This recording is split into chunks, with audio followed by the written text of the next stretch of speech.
सो कहता है which of the following is dependent on temperature, इनमें से कौन सी ऐसी चीज है जो टेम्परेचर के ऊपर डिपेंड करती है।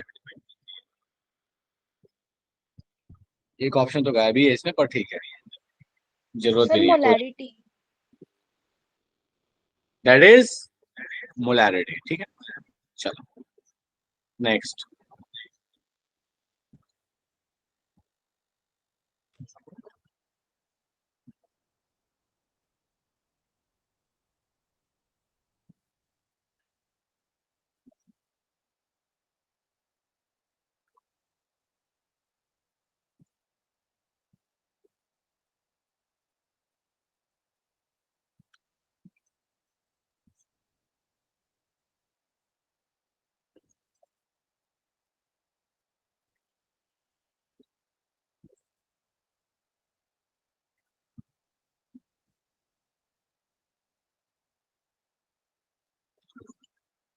कोई बात नहीं, टाइम लगेगा। ठीक ठाक क्वेश्चन है, सॉल्व करो।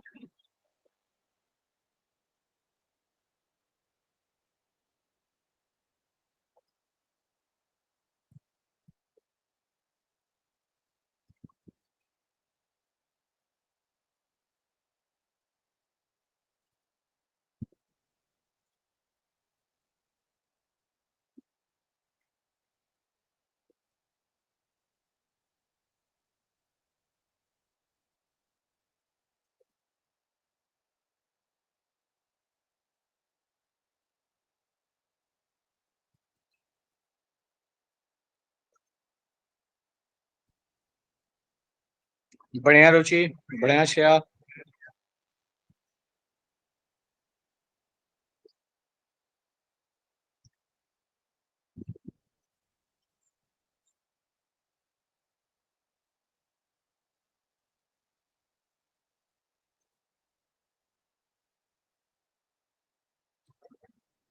ऑप्शन नंबर ए नहीं है।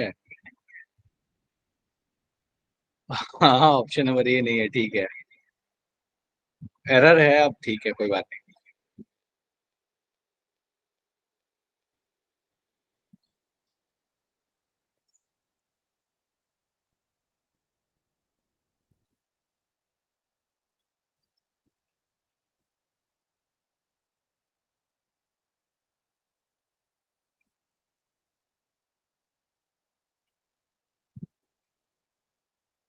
इसका मोलर मास चाहिए।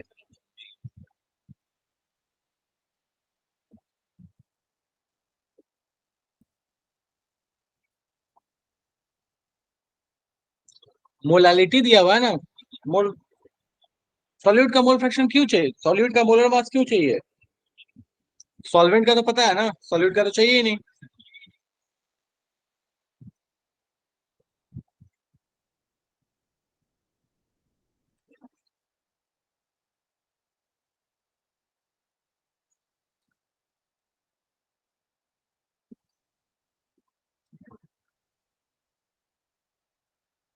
बढ़िया। सॉल्व कराने की जरूरत है क्या ये? चलो मैं थोड़ा सा हेल्प कर देता हूँ। तो अपने पास कहानी क्या है, वन मोलर सॉल्यूशन है। वन मोलर सॉल्यूशन का मतलब हो गया अपने पास कि अगर हम वन मोलर सॉल्यूशन है, मोलालिटी बराबर moles by mass of solvent. अगर अपन मान लें कि मास ऑफ सॉल्वेंट 1 kg रहा होगा, एजम्पशन ले लेते हैं, mass of solvent 1 kg। 1 kg मतलब है 1000 ग्राम। 1000 ग्राम का मतलब है 55.5 मोल्स। ठीक है। और अगर ये 1 kg रहा होगा तो अपने पास मोल्स किसके बराबर हो जाएगा, मोलालिटी, तो मोल्स अपने पास सॉल्यूट का भी जो आ जाएगा वो आ जाएगा 1 मोल। ठीक है। तो अपने पास मोल फ्रैक्शन क्या आ जाएगा सॉल्यूट का, 1/1 प्लस 55.5, 1/65.5। सॉल्व करोगे तो 0.177। देख लो एक बार, चलेगा क्या? सर ये इक्वेशन वन बोलो। सर ये 1 अपॉन में 56.5 होगा ना? 56.5 ही तो लिखा है ना, क्या लिख दिया ये? एक अच्छा अच्छा अच्छा, ओहो, ठीक है, वो करता हूँ, वो भावनाओं में बह गया। 10 जोड़ दिया इसको, चलो ठीक है, एक सेकंड हो गया, ये हो गया 56.5। ठीक है, चलो नेक्स्ट। ये थोड़ा फैक्चुअल क्वेश्चन है, आराम से देखो।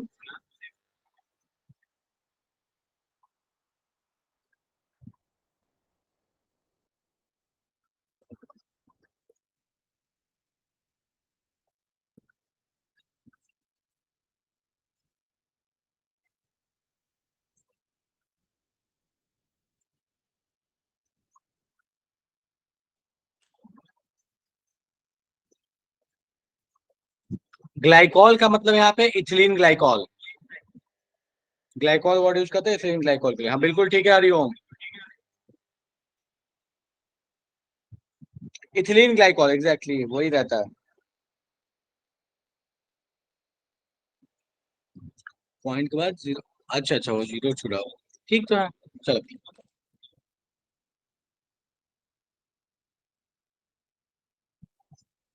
ठीक है, देख लेना कैलकुलेशन, कोई दिक्कत नहीं, अगर जीरो छूटा हुआ है तो फिर कोई दिक्कत नहीं, चेक कर लेना एक बार। चलो, सो दिस इज ग्लाइकॉल। ठीक है, नेक्स्ट।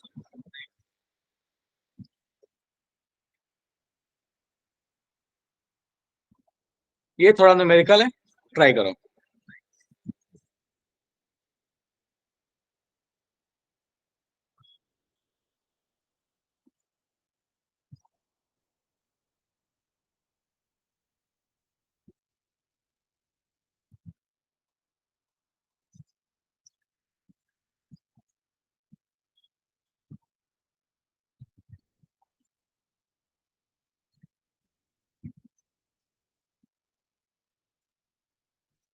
बोलता है कितना ग्राम कॉन्सेंट्रेटेड सॉल्यूशन चाहिए होगा 250 ml 2 MHNO3 को प्रिपेयर करने के लिए, अगर पहले से जो कॉन्सेंट्रेटेड एसिड है वो 70% है।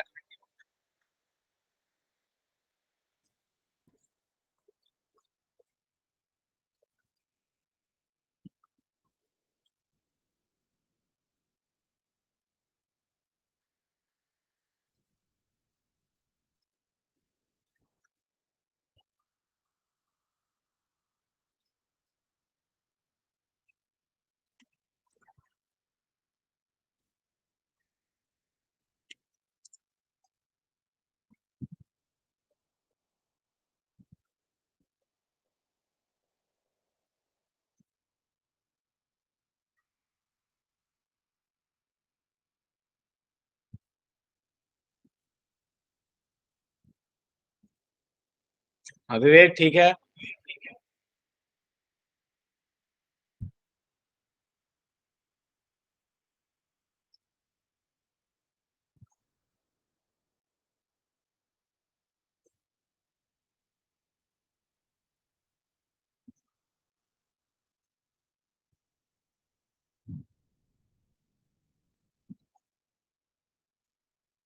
वॉल्यूम दिया है, मोलारिटी दिया है, उससे मोल्स निकाल लो। मोल से मास आ जाएगा, मास ऑफ सॉल्यूट पता चल जाएगा। बस उतना ही, मास ऑफ सॉल्यूट 70% से चाहिए। आगाज गड़बड़ लग रहा है, आंसर 54 आना चाहिए।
देख लेते हैं।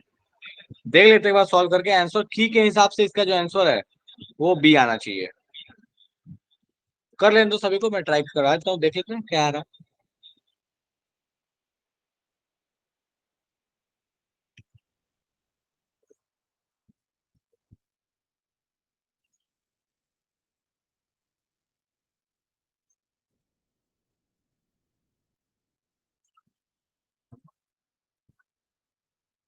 चलो ठीक है, सॉल्व कर लेते हैं।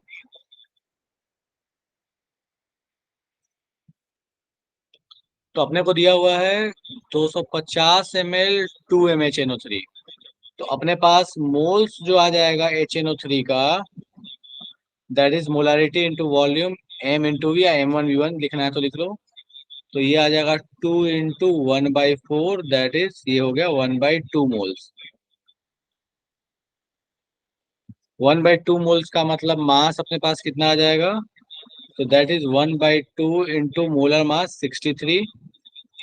तो that will be equals to 31.5। ठीक है, ये ग्राम आ गया। अब अपने पास कहा है कि भैया 70% HNO3 है। तो अपने पास ले लेते हैं कि मान लो अपने पास मास रहा होगा x। तो x इंटू 70/100, ये कितना हो जाना चाहिए, 31.5 ग्राम हो जाना चाहिए। तो यहाँ से x की वैल्यू कितनी आ गई, सॉल्व करके देखो तो कितना आ रहा है। अगर ये आ रहा है 45 तो फिर 45 है, और क्या, आंसर क्यों गलत है। 1.5, हाँ ठीक है, ठीक है 45 ही आ रहा है। हाँ 45 आ रहा है, तो की गलत है, कोई बात नहीं। कोई ना, ठीक है। सो नेक्स्ट क्वेश्चन करते हैं। 2000 तक के इसके क्वेश्चंस करा दे रहा हूँ मैं, उसके बाद फिर अपन नेक्स्ट चैप्टर पे आ जाएंगे। इलेक्ट्रोकेमिस्ट्री के बहुत सारे क्वेश्चंस अभी करने बाकी थे, तो उस पे आ जाएंगे वापस से।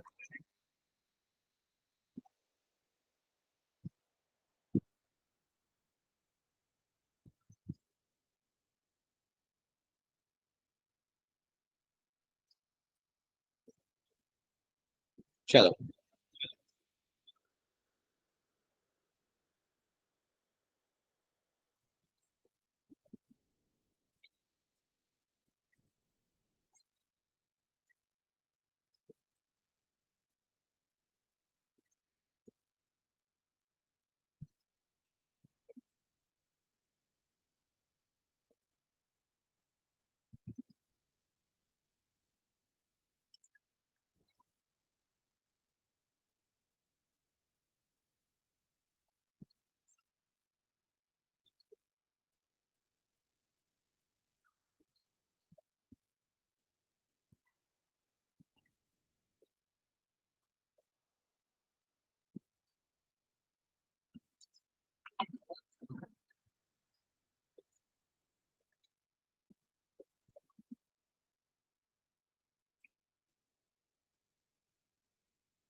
हाँ मनु।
सॉरी, मैंने सारा कुछ बोल दिया और माइक ऑफ। ठीक है, वापस से बोल रहा हूँ।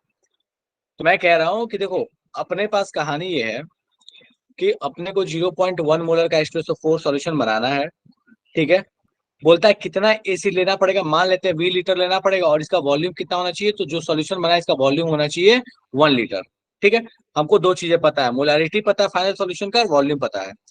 पुराने वाले सॉल्यूशन का जो प्योर सॉल्यूशन है, जो 98% H2SO4 है, इसकी डेंसिटी 1.8 ग्राम पर एमएल है, हम मान लेते हैं कि उसका हमें 20 लीटर लेना है। एमएल में लेते तो और आसान होता, बट ठीक है, हम कैलकुलेशन ज्यादा अच्छा 20 लीटर में ले सकते हो, कोई दिक्कत नहीं। अगर मन करे एमएल में लेना तो एमएल में लेना चाहते हो तो एमएल में भी ले सकते हो, कोई दिक्कत नहीं है, जिसमें कंफर्टेबल है उसमें ले लो। अगर मान लो हम लेना चाहते हैं VML तो VML में ले सकते हैं। चलो, अब बात करते हैं आगे। तो हमको पता है 1 लीटर है, 0.1 मोलर है, तो हमको यहीं से पता चल गया कि मोल्स ऑफ सॉल्यूट जो चाहिए, molarity into volume, that is 0.1 into 1, तो हमको पता चल गया 1 मोल सॉल्यूट चाहिए। 1 मोल चाहिए, इसका मतलब ये भी समझ में आ गया कि हमको 98 ग्राम सॉल्यूट चाहिए, क्योंकि H2SO4 का मोलर मास होता है, सॉरी 0.1 मोल चाहिए, माई बैड। एक सेकंड को 0.1 मोल चाहिए, 0.1 चाहिए, 0.1 का मतलब हो गया 9.8। ये अपने को चाहिए होगा 9.8 ग्राम। ठीक है, चलो, अब अपने पास कहानी क्या है, तो अपने पास कहानी है कि 1.8 ग्राम पर एमएल डेंसिटी है और 98% H2SO4 है उसमें। ठीक है, VML माना था, तो हम यहां से बोल सकते हैं कि अपने पास अगर VML है तो उसका मास कितना हो जाएगा, सॉल्यूशन का मास कितना होगा। तो वॉल्यूम पता है, डेंसिटी पता है, हमको पता है डेंसिटी बराबर है that is mass by volume. Volume V लिया, डेंसिटी पता, तो मास लिखते हैं। तो मास अपने पास आ जाएगा दैट इज V इंटू 1.8 ग्राम, क्योंकि एमएल में लिया था तो ये ग्राम में आ जाएगा। और अब हमको पता है कि इस मास का 98% H2SO4 है, तो अब नीचे आते हैं, that is mass of solute equals to V into 1.8 into 98/100, इसका 98% इक्वल्स टू, हमको कितना मास चाहिए, 98 ग्राम, दैट इज इक्वल्स टू 9.8 ग्राम। और यहां से हम इसको सॉल्व करेंगे तो अपने पास V की वैल्यू आ जाएगी सॉल्व होके। और आई गेस जब V की वैल्यू आप मजदूरी करके सॉल्व कीजिएगा तो ये आ जाएगा 5.5, 5.5 दिया था, हाँ 5.55 ml। चलेगा क्या, देख लो एक बार, कोई दिक्कत लगे तो पूछ लो। हो सकता है कोई VML ना मान के कोई ऐसे भी डायरेक्टली भी सॉल्व कर सकता है, कोई बहुत बड़ी बात नहीं है, पर देख लो, अगर कोई समस्या लगे तो पूछ लो। नहीं है, चलिए नेक्स्ट।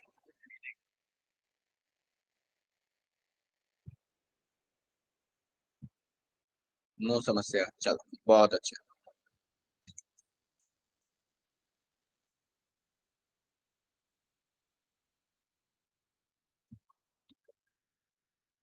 तो एक ही टाइप का ना, एक और रिपीटेड क्वेश्चन है, एक बार और समझा दो। ठीक है, मैं समझाता हूँ पूजा।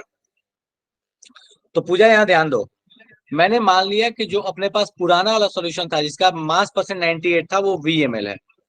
चलो, अब पहले आगे आते हैं तो दिख रहा है हमको कि जो फाइनल सॉल्यूशन उसका वॉल्यूम है 1 लीटर, उसकी कॉन्सेंट्रेशन है 0.1 मोलर। तो उसमें सॉल्यूट के मोल्स कितना हो जाएगा, मोलारिटी इंटू वॉल्यूम, 0.1 इंटू 1, तो आप करिएगा तो ये आपके पास आ गया 0.1 मोल्स, मतलब 9.8 ग्राम। तो हमको पता चल गया कि H2SO4 9.8 ग्राम चाहिए। तो मास ऑफ सॉल्यूशन, अब हम मान, मास ऑफ सॉल्यूशन कितना आएगा, पहला वाला VML माना था, V इंटू डेंसिटी, तो हम कर लिए तो मास ऑफ सॉल्यूशन आ गया, ओरिजिनल सॉल्यूशन।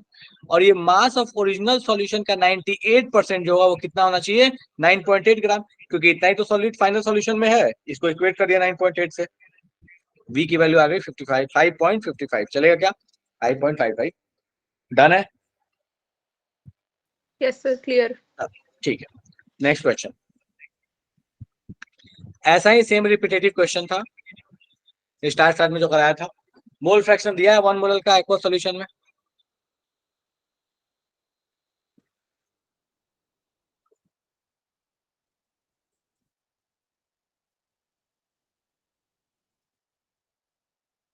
अगर याद हो तो सीधे आंसर पुट कर सकते हो, इसमें कोई दिक्कत नहीं है।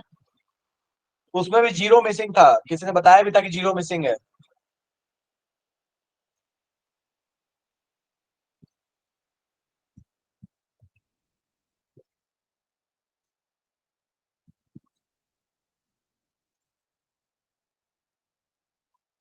वहां आंसर था 0.177, जबकि एक्चुअल आंसर क्या है? 0.0177। ठीक है, तो अपने पास आ रहा है सीधे 0.018। चलो बढ़िया, नेक्स्ट आते हैं।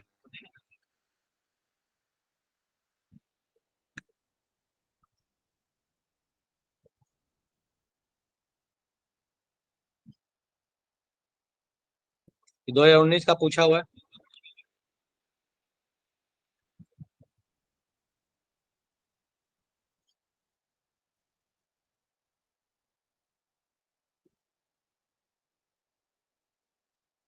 बोलता है कि एक वाटर सैचुरेटेड एयर है, मोल फ्रैक्शन वाटर वेपर का 0.02 है, टोटल प्रेशर है 1.2। बताइए पार्शियल प्रेशर ड्राई एयर का कितना होगा? एक्चुअल सच पूछो तो ये क्वेश्चन जो है, ये सॉल्यूशन का है नहीं, ये solution actually Dalton law of partial pressure का है।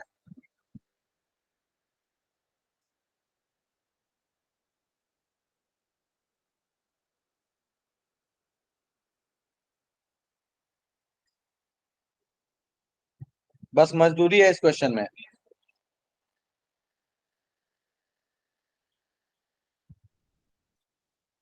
रोहित फिर से चेक करो। प्रेशर बढ़ कैसे जाएगा? 1.2 से 1.76 कैसे हो जाएगा? अच्छा, पिछले वाले का आंसर होगा। ठीक है ठीक है, कोई बात नहीं, करो इसको करो।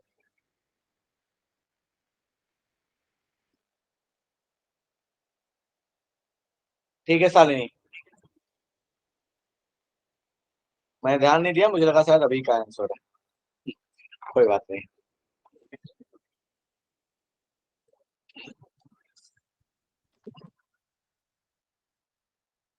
हाँ ठीक है आकाश, ठीक है शालिनी, ठीक है अंकुश।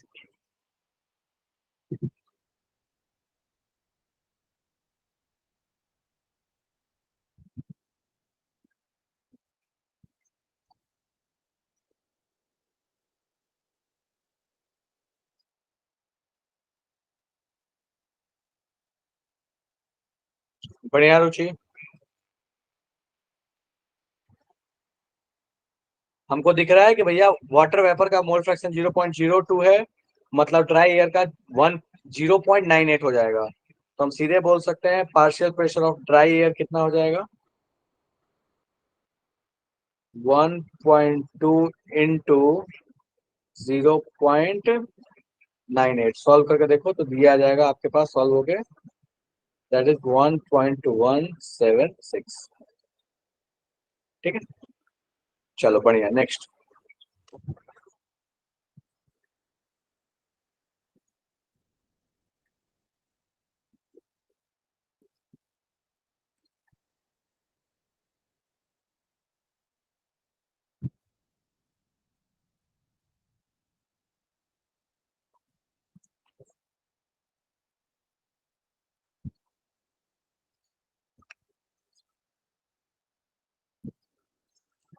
ऐसे क्वेश्चन आते हैं बिल्कुल, ऐसे क्वेश्चन नीट में तुमको देखने को मिलेंगे। बस लड़ाई वहां पे टाइम की है।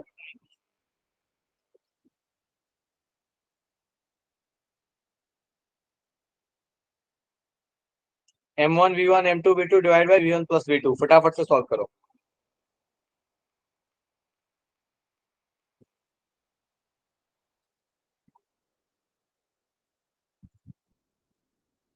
विवेक थोड़ा काम भी कर लो बाबू, बातें अपन कर लेंगे बाद में।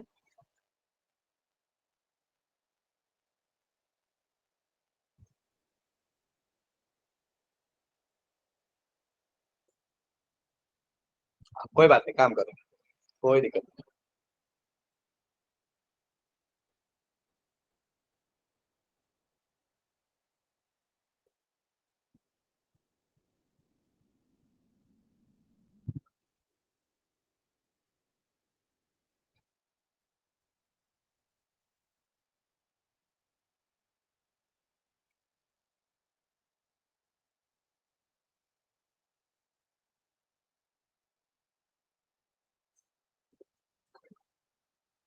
हाँ ठीक है, option number C is correct choice.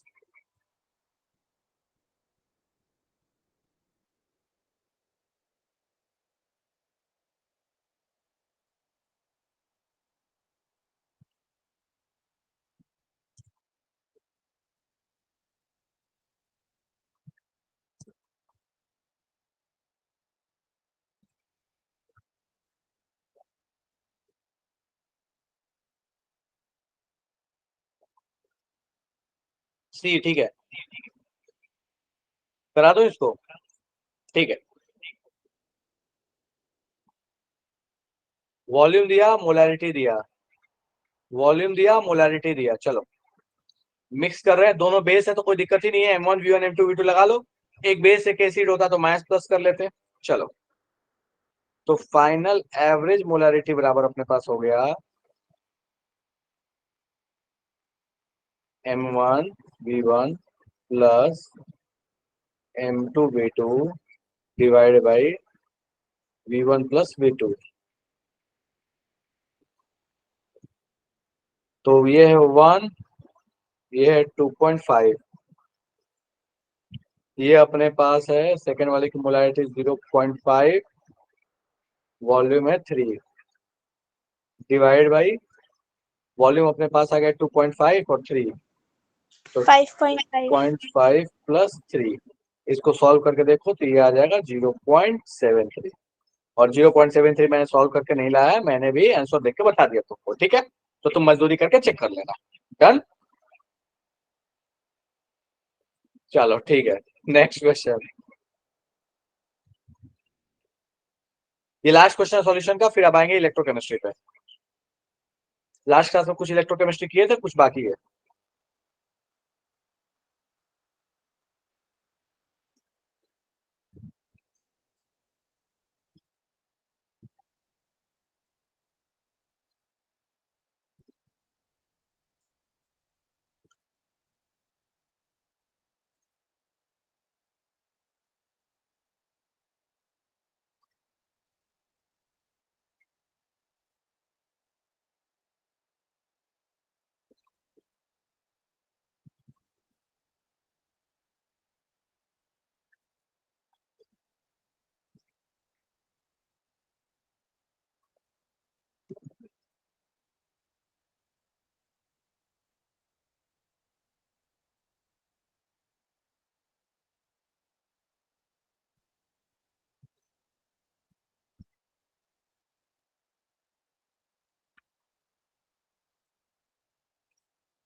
चलो बढ़िया, फटाफट से और लोग जिनका सॉल्व नहीं हुआ जल्दी सॉल्व करो।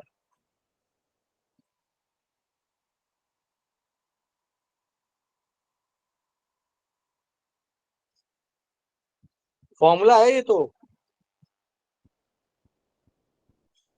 चलो ठीक है, फॉर्मूला लगाना, ऑप्शन नंबर डी आएगा, ठीक है। चलो बढ़िया, इलेक्ट्रोकेमिस्ट्री।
बढ़िया, ठीक है। तो हमें दिख रहा है यहाँ पे, जिन लोगों को भी दिमाग में हिट नहीं हो रहा है, ये ध्यान से देखो रिएक्शन। यहाँ Fe का ऑक्सीडेशन हुआ है और Fe+3 का रिडक्शन हुआ है, ये दिख रहा है हमको, ये ऑक्सीडेशन ये रिडक्शन, मतलब इस वाले में से इस वाले को माइनस करेंगे, दोनों रिडक्शन पोटेंशियल है, डन है।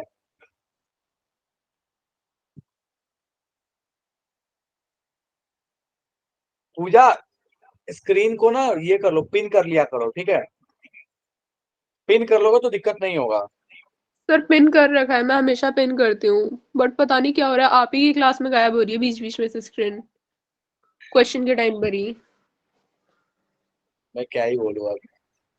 अ, बाकी और लोगों का गायब होता है क्या?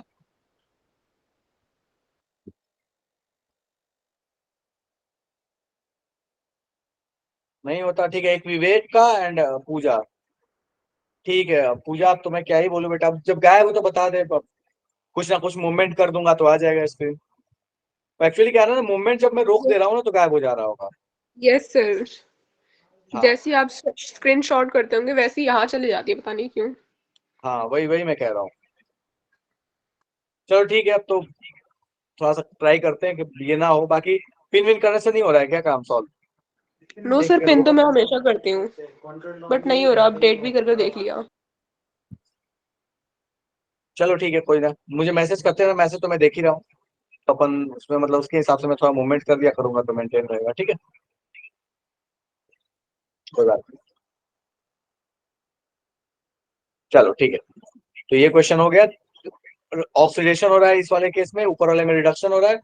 तो Fe+3 वाले से Fe+2 वाले का रिडक्शन को माइनस कर लेते हैं। तो आंसर आ जाएगा दैट इज 1.212। ठीक है। चलो नेक्स्ट।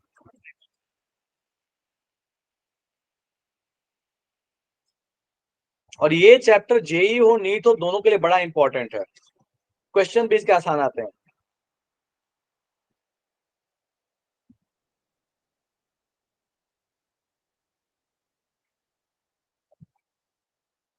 हेलो।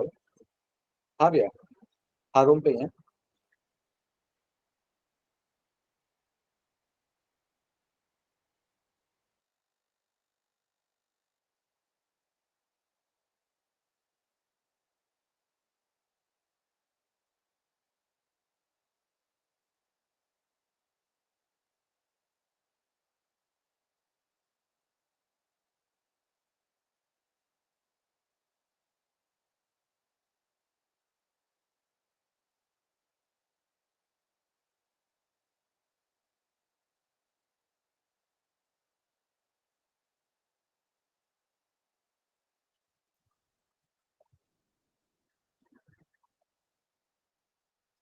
विवेक काम कर लो बाबू। तो अपने पास कहानी क्या है, Fe+2 है, Zn है। ठीक है।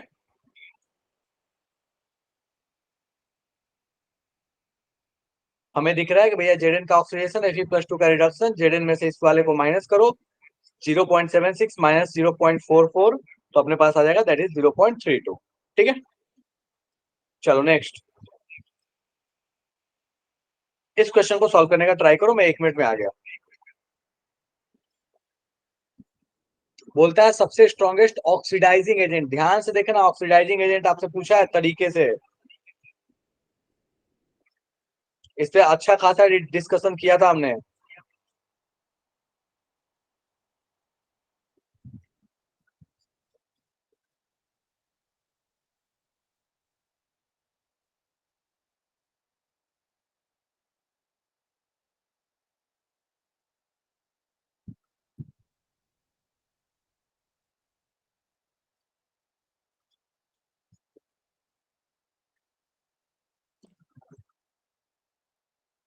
गड़बड़ किए जा रहे हो, करो सॉल्व, मैं 1 मिनट आ गया।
ओके, एक मिनट, मैच थोड़ा चला गया था। हाँ, तो काफी लोगों ने सॉल्व कर लिया। देखते हैं अपन।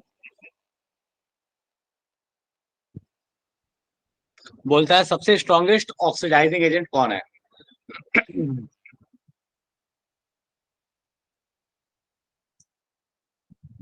अभी सर काफी जो कम लोग सबसे कम नेगेटिव है। फिर से बोलो। जो सबसे कम नेगेटिव है। जो सबसे कम नेगेटिव है।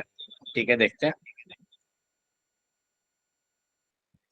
चलिए, तो अपने को पता है कि भैया जब हम एसआरपी के अकॉर्डिंग ऊपर से नीचे जब आते हैं, तो अपने पास रिड्यूसिंग नेचर, मतलब किसी और को रिड्यूस करने की टेंडेंसी बढ़ती है, और ऑक्सीडाइज सॉरी रिड्यूसिंग नेचर घटता है ऊपर से नीचे आ रहे हैं तो, और ऑक्सीडाइजिंग नेचर ऊपर से नीचे आने पे बढ़ रहा होता है। मतलब जिसका रिडक्शन पोटेंशियल सबसे ज्यादा पॉजिटिव, उसका उसका ऑक्सीडाइजिंग नेचर सबसे अच्छा। किसका दिख रहा है? Lithium, barium, sodium, magnesium. हाँ, option number B, that is for magnesium. ठीक है, देख लो, कोई दिक्कत लगे पूछो फटाफट से। नहीं है? चलो ठीक है, नेक्स्ट आते हैं।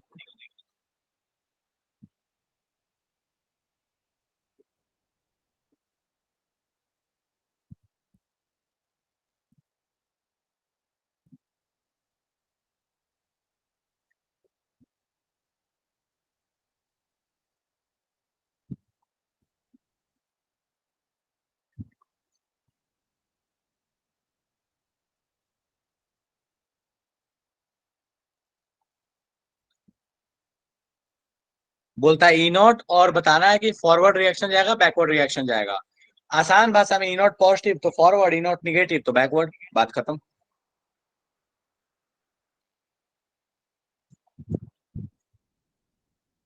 ध्यान से देखो तो दो ऑप्शन ऐसे ही छट गया, बस येस और नो पे।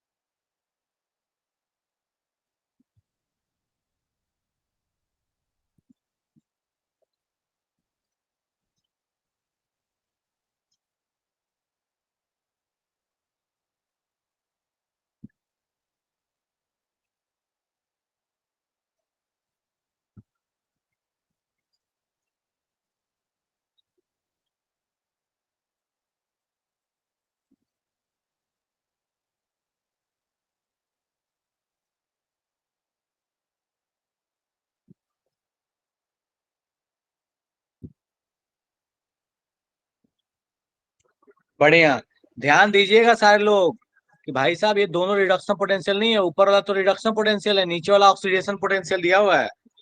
इस बात को अच्छे से ध्यान दे लीजिएगा, वरना गड़बड़ हो जाएगा।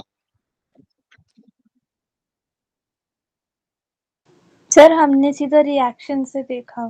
ठीक है, रिएक्शन से कर लो, कोई दिक्कत नहीं है, चलेगा।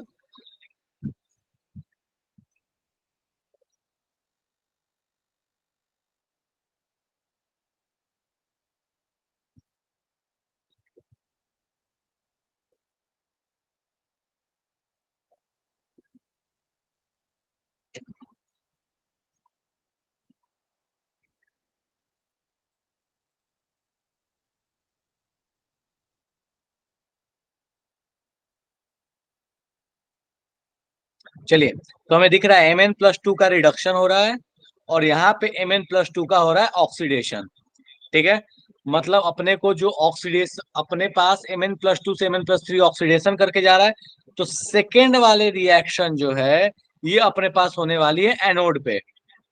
ठीक है, लेकिन हमें चाहिए रिडक्शन पोटेंशियल, तो इस माइनस वाले को हम प्लस में कन्वर्ट कर लेंगे, और ये अपने पास माइनस का माइनस रह जाएगा। फिर इस माइनस वाले में से इसको माइनस करेंगे, लेकिन वो प्लस में, तो -1.18 माइनस 1.51, या डायरेक्टली अगर बोलना चाहते हो तो reduction minus reduction plus oxidation potential कर लेते हैं, वो भी चलेगा।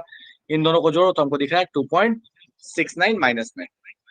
सवाल उठता है कि अपने पास क्या होगा भैया, मतलब रिएक्शन फॉरवर्ड जाएगी कि नहीं जाएगी? तो हमें दिख रहा है ई नॉट की वैल्यू निगेटिव है, मतलब फॉरवर्ड जाने की टेंडेंसी नहीं है, क्योंकि डेल्टा जी यहाँ पे पॉजिटिव आ जाएगा। डन है ये? सर बोलो। सर स्टोकियोमेट्री का इसमें नहीं देखेंगे? कोई Mn2 स्टोसियोमेट्री से क्या plus लेना, बिल्कुल लेना देना नहीं है स्टोसियोमेट्री से। स्टोसियोमेट्री से तब लेना देना होता है जब हम ई सेल निकालते हैं। देखो ई सेल निकालने जाएंगे तो E nought minus R T by n F जब करते हैं तो इस एन में मतलब होता है कि भैया कितने इलेक्ट्रॉन का एक्सचेंज हो रहा है, इससे मतलब होता है। बाकी और किससे मतलब थोड़ी स्टोसियोमेट्री का। ई नॉट का क्या मतलब है स्टोसियोमेट्री से? ई नॉट को कोई लेना देना नहीं होता स्टोसियोमेट्री से। Okay sir. हाँ नेक्स्ट।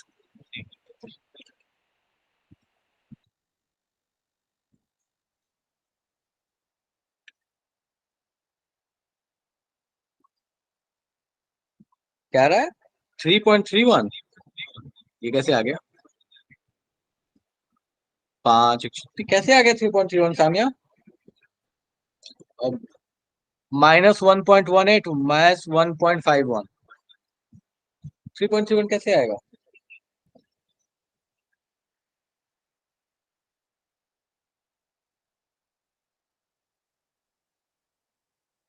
चलो इसको सॉल्व करने का प्रयास करो। दोनों का रिडक्शन पोटेंशियल दिया है, बोला Cu+2 से Cu जाएगा तो उसके लिए कितना होगा? कोई बात नहीं।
ये एक अच्छा क्वेश्चन है, थोड़ा सा इसमें आपको सोचना पड़ेगा, हवा में सॉल्व नहीं होगा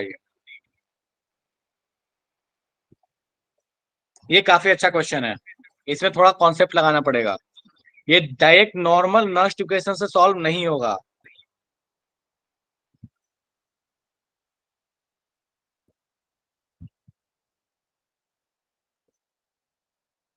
चलो ठीक है, मैं हेल्प करता हूँ। देखो एक बात समझाता हूं मैं। कभी भी आपको 2-3 इलेक्ट्रोड पोटेंशियल दे दे, इलेक्ट्रोड पोटेंशियल बोल रहा हूं, 2-3 इलेक्ट्रोड पोटेंशियल देके और कोई एक इलेक्ट्रोड पोटेंशियल पूछ ले, सो उस केस में नस्ट इक्वेशन नहीं लगता सीधे। क्यों नहीं लगता? क्योंकि नस्ट इक्वेशन में किसी एक का ऑक्सीडेशन किसी एक का रिडक्शन होना चाहिए। ध्यान से देखो, तो अगर आप इसके लिए रिएक्शन लिखिएगा ना, तो इसके लिए रिएक्शन क्या आएगा? तो इसके लिए आपके पास रिएक्शन आएगा that is Cu+2 electrons giving Cu, और बोलता है कि इसका ई बताओ कितना होगा, ई नॉट बताओ कितना होगा। तो अगर ध्यान से देखो तो ये नस्ट इक्वेशन तो है नहीं, नस्ट इक्वेशन लगा नहीं सकते क्योंकि ये कंप्लीट रिएक्शन नहीं है। चलो ऊपर वाले दोनों रिएक्शन को लिखते हैं। तो ऊपर वाला रिएक्शन है Cu+2 से इलेक्ट्रॉन, चलो Cu+2 प्लस इलेक्ट्रॉन Cu+, और दूसरे वाली रिएक्शन है Cu+ से एक इलेक्ट्रॉन लेके Cu+2। अब यहां पे देखो ध्यान से ना, तो इन दोनों रिएक्शन को जो तुम करोगे, जो भी काम करके ये रिएक्शन बना सकते हो, वो सेम काम आप इस रिएक्शन के डेल्टा जी के लिए कर सकते हो, क्योंकि हमको पता है ना कि हम डेल्टा जी के लिए सेम कहानी कर सकते हैं। तो बेसिकली हम डेल्टा जी में ये इक्वेशन लगा सकते हैं। तो हम क्या बोलेंगे, डायरेक्टली ई में नहीं लगा सकते, डेल्टा जी में लगा सकते हैं। तो हमें पता है इसका डेल्टा जी क्या होगा, -NF(E0), मान लो 1 ले लिया, -NF(E2), इसका नॉट ले लिया। दोनों केस में हमको क्या पता, दोनों केस में हमको एन पता है। यहाँ के एन की वैल्यू क्या है 1, यहाँ पे भी एन की वैल्यू क्या है 1।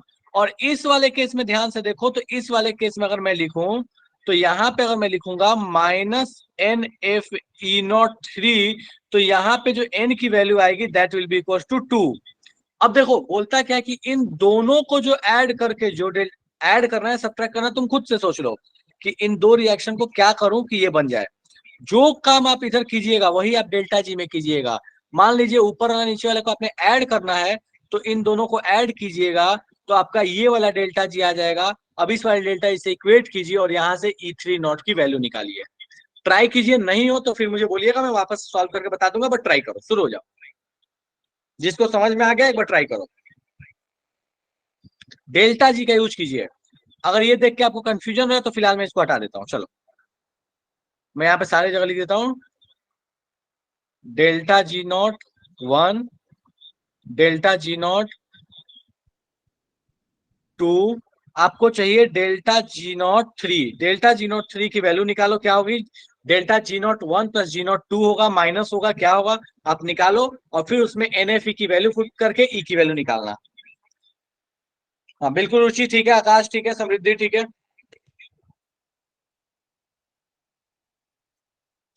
ठीक।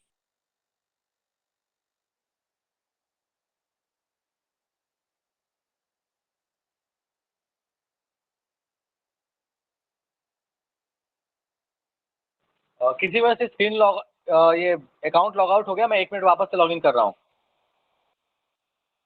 परेशान नहीं होगा, बस लॉग इन कर रहा हूँ मैं।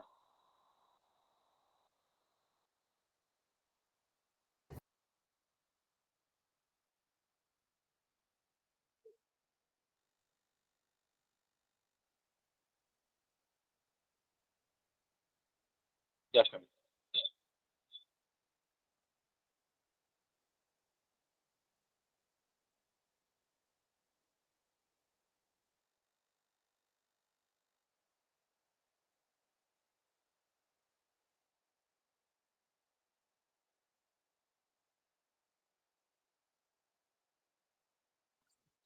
तरीका बता दिए कैसे सॉल्व करना है, सॉल्व करने का प्रयास करो फटाफट से।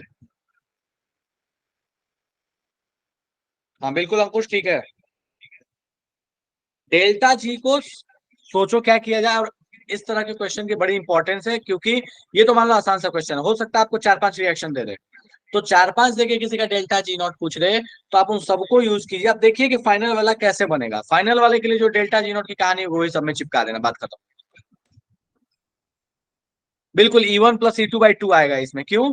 क्योंकि delta G1 plus delta G, देखो यहाँ पे क्या आने वाला है, ये आपके पास आ जाएगा delta G01 plus delta G02, और आपको पता है कि NF E0 सब जगह पुट करेंगे, तो यहाँ पे क्या हो जाएगा, यहाँ पे n की वैल्यू आने वाली है 2, तो 2E0 हो जाएगा इक्वल्स टू, ये 1 ही रह जाएगा, और 1 वाले का E0 की आपकी वैल्यू दी हुई है, तो E01 प्लस 1 इंटू E02। क्यों? क्योंकि minus N and F, minus F जो है वो कैंसिल आउट हो जाने वाला है सारी जगह, minus minus minus cancel, F cancel, 1 E0 2, ठीक है, और ये 3, तो यहाँ से आपको E0 3 मिल गया, E1 प्लस E2/2। डन है क्या? देख लो, इसमें इसमें कोई दिक्कत लगे तो पूछ लो।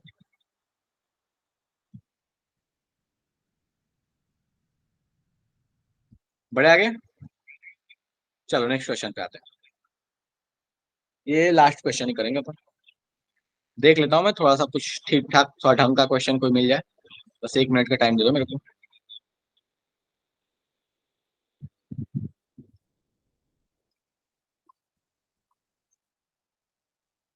कंडक्टिविटी क्वेश्चन नहीं करा रहा, थोड़ा मजदूरी वाला क्वेश्चन ज्यादा होता है।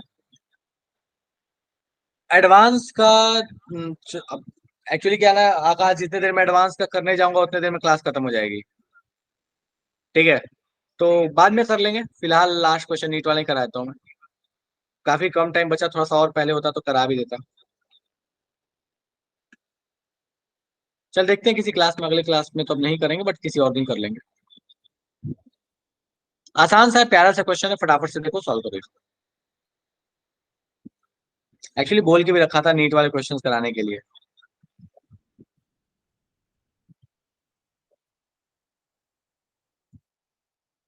चलो एक मेंस का क्वेश्चन कराते हैं, तो दो इसी तरह के क्वेश्चंस हैं, दोनों देता हूँ मैं।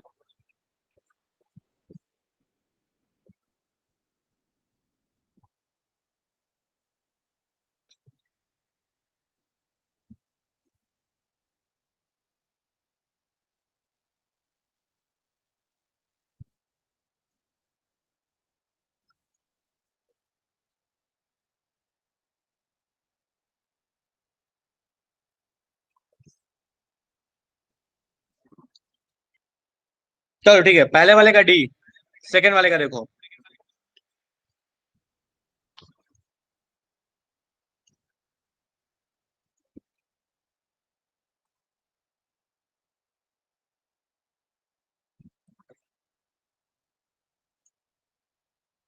इक्विवेलेंट कंडक्टेंस दिया हुआ है,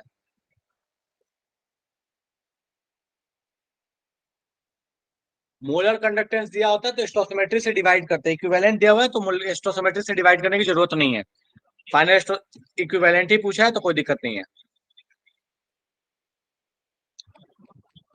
फिर से देखो, ये इक्विवेलेंट कंडक्टेंस ही है, तो इक्विवेलेंट कंडक्टेंस को तो डायरेक्टली ऐड कर दोगे। मोलर देता तो स्टोइकियोमेट्री से आपको डिवाइड की जरूरत पड़ती। और पूछा भी तो आपसे क्या है, इक्विवेलेंट कंडक्टेंस ही पूछा है, कोई दिक्कत नहीं है। डन है क्या?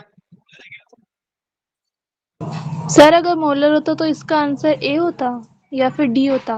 और अगर मोलर होता तो उसके बाद आप क्या कर रहे होते? अगर मोलर कंडक्टेंस दिया होता तो 1/3 करना होता, मतलब ऑप्शन नंबर डी। ठीक है, ओके सर। एन फैक्टर से डिवाइड करते हैं ना। Yes sir. चलो ठीक है, ठीक है, तो फिलहाल के सभा यही विराम लगाते हैं। और आप लोगों को आई गेस अगर किसी घर नवरात्रि मन रही हो, या कोई थोड़ा सा इधर बंगाल या यूपी साइड से होंगे या बिहार साइड से होंगे, तो उनके यहाँ किस केस में, ए किस केस में होता है? ए तब होता है जब सिर्फ मोलर कंडक्टेंस की चर्चा होती, आकाश। मतलब मोलर कंडक्टेंस पहले से दिया भी होता और फाइनल पूछता भी मोलर कंडक्टेंस, तो हम स्टोइकियोमेट्री से मल्टीप्लाई कर लेते। ठीक है,